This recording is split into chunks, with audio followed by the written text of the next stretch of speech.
Assalamualaikum, hai semua. Di video kali ini aku mau bikin ide jualan yang masih jarang banget dijual. Ini aku bikin kanum piak pun, makanan khas Thailand. Ini enak, lembut, mirip bubur sumsum, tapi ini beda ya rasanya. Yang langsung saja kita buat. Yang pertama aku mau bikin bahan adonan hijau terlebih dahulu. Langsung aja masukkan dalam panci tepung beras, tepung tapioka, gula pasir, brown sugar. Kemudian aduk rata dulu, lalu tambahkan jus pandan. Di sini aku bikin jus pandan dan daun suji ya teman-teman supaya warnanya itu lebih cantik. Kemudian aduk rata sampai tidak ada tepung yang bergerindil. Kalau udah tercampur rata, lanjut aku tambahkan dengan pasta pandan supaya warnanya itu lebih cantik ya.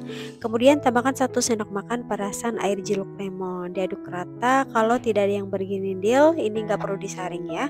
Kemudian aku mau masak dengan api kecil aja sambil terus diaduk sampai tekstur kuahnya itu mengental. Nah ini adonannya udah mengental ya teman-teman, dimasak sampai meletup-letup. Kalau sudah seperti ini cukup dan biarkan hingga dingin.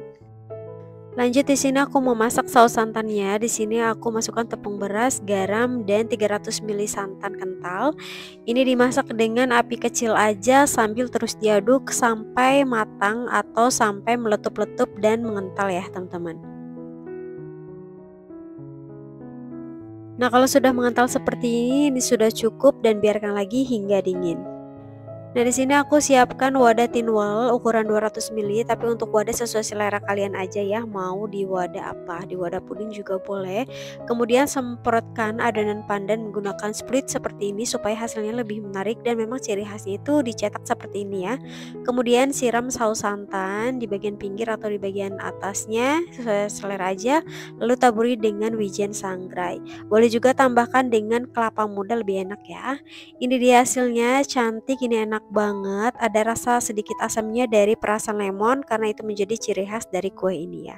Ini rasanya enak dan cocok banget buat ide jualan.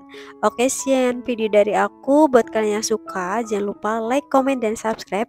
Kalau sudah di cook, jangan lupa tag ke Instagram aku ya. Terima kasih.